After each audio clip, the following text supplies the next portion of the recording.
and welcome to another episode of the Yoga of Life.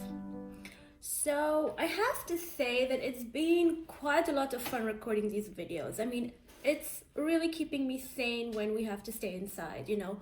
I think three things are keeping me sane: sugar, these videos, and occasionally banging my head against the wall because I don't know what the fuck I'm doing. Yeah. So this morning was really good. I just kind of started singing to myself and was like, you know what? Screw this.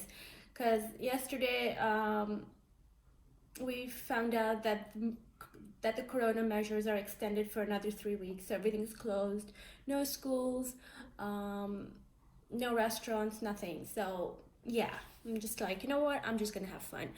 So I decided to record another video this morning since I'm staying in a lot, and it's just good thinking. It's a lot of good thoughts, and it's good to document them when they come over, because then it helps me process and it helps me find a space to share what I'm thinking. So just to start with a little, with something funny, this morning I went to the supermarket and I was like standing in the chips aisle and I'm like, okay, so which brand of chips am I going to, have a date with when I watch Netflix tonight? And then as I was walking back home, I was thinking, you know what, I've never really spent that much time thinking about which men I'm gonna date, but I spend more time thinking which brand of chips I'm gonna eat.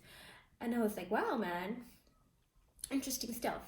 And then I had a conversation with a friend on chat about standards. Standards when we're with someone romantically or in an intimate relationship versus checking boxes.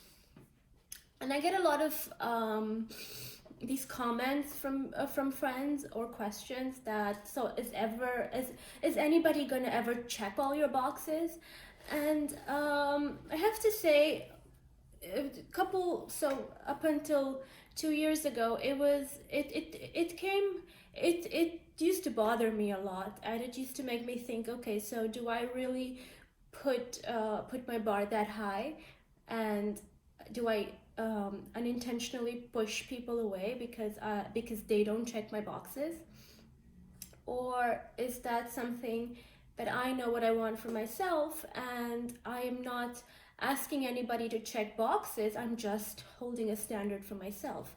So it was this dichotomy always in my internal dialogue. And every time I would start to see someone, it used to always play in my head, and which kind of got me to the realization that I probably, because of this dichotomy that's always in my head, this internal dialogue, this push-pull dynamic in my own head between checking boxes and having standards, that I kind of get lost in that whole soup of internal dialogue, and I don't really focus on what it is that I want in the space of a romantic relationship. And I believe that's something that a lot of us are facing. So what I wanted to kind of go into today was checking boxes versus having standards. And I believe when we use the word checking boxes, it kind of what that does to us is we're kind of always searching. We're in this frantic mode, in this frantic kind of a search for someone. And the moment we see a little light of hope or a little ray of light, I would say, we kind of go like, okay, you know what? He's the one for me, or she's the one for me. And we don't really take time to get to know someone, to process all the things that are coming up, to be curious about what this is. We just kind of go like, okay, you know what, this person checks my boxes and let's go. But then a couple months in, we realize, you know what, this isn't what I thought it was a couple months ago. And it leads to a sort of disillusionment.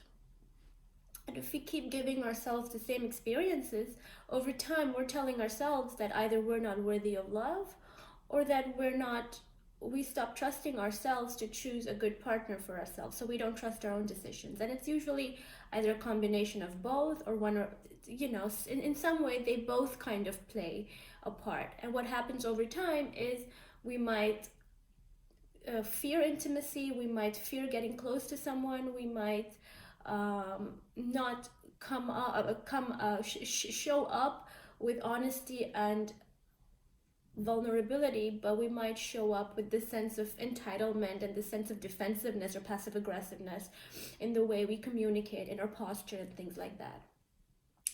So going back to the question or the issue of, or the discussion of checking boxes versus having standards, personally, when we say we check boxes, there's this internal dialogue, this internal fear, and also at the same time we give a lot of power to someone else, a power outside our control, to kind of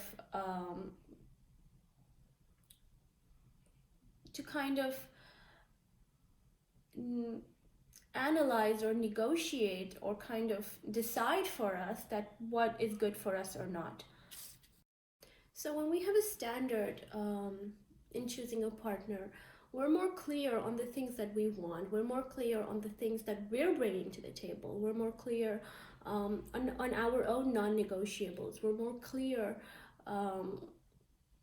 The communication is, in my opinion, way more clear versus expecting someone or hoping someone that will check our boxes, and then every relationship becomes like a string of disappointment because, well, nobody can check your box. So to wrap it up, I will end with saying that standards are a good thing. Standards kind of reinforce our own self-worth in ourselves, our own identity, our own path in life, our own kind of values and meaning that we want out of it. And that's a good thing to have, because then we know where we're going. At the same time, there is room for flexibility, there is room for change, there is room for a little bit of compromise there, because if two people are bringing something of value to the table, then there's always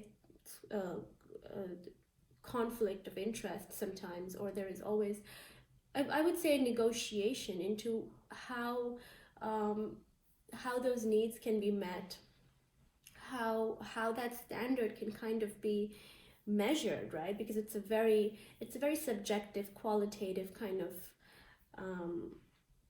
abstract kind of variable. So there's always going to be negotiation, and if that negotiation can be looked at from a mindset of, okay, how can I meet your needs in a way that you can meet my needs, and there is honesty, openness, vulnerability, understanding the other person's human experience, then it brings two people together. It brings two people closer to each other.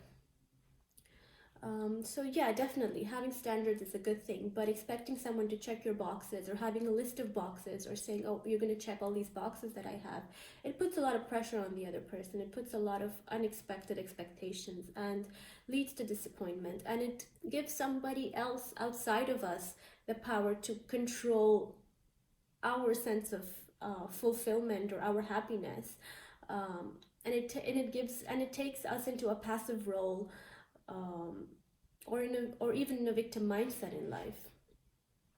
So having standards gives us an internal locus of control, a more stable sense of self. We come out having more sense of knowing into what it is that we want, and we're definitely more attractive like that, because we know what we want. So we're not going to engage into things that don't that don't add any value and meaning, therefore helping us grow along the path that we have kind of carved for ourselves, or would like to carve for ourselves. So I will end with this, that in my opinion, love is about finding ourselves through another person. It's not about the one, or it's not about who is the one for me, but it's more about how can I be the one that I'm worthy of that person. And it's more about an internal journey into who we are. So it's about finding yourself through that person, and anybody else, a partner, is kind of a medium or a vessel that can hold space for us, or a container that can hold space for us, so that we can find ourselves through that other person. And of course vice versa, we are a vessel or a container for our partners, so we can hold space for them and they can find themselves in that process. Don't forget to like and subscribe to be kept updated on new videos. And if you have any comments or thoughts on the topic, then please leave a message in the comments below.